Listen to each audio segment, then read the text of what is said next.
Mu bucagucagu bwo kuri wa kabiri igenekerezo rya gatatu ruheshi umwaka wa 2025 inzu y'ubudandarizo izwi ku izina rya Two Star Shop Mall iri mu gisagara ca Bujumbura kwibarabara rya Avenue de la Mission yafashwe n'umuriro hataramenyekana ico wavuyeko aho ibidandazwa bitaramenyekana uko bingana vyahiye biratokombera.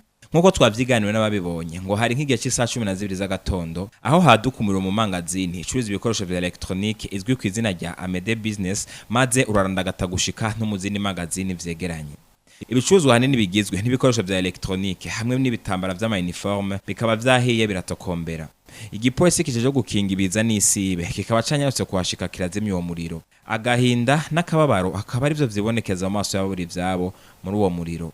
Umukuru w'igisagara ca Bujumbura Jimmy Hatungimana akaba nawe yari yishikiye muri ico kibanza aho yahujije ababuri vyabo muri uwo muriro ariko acabonera akaryo ko gusaba abadandaza bose gukingiza ibicuruzwa vyabo ndetse batunga ibikoresho vyo kuzimya umuriro bizwi nka extincteur.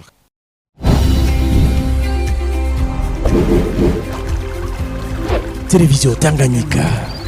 Télévision Tanganyika.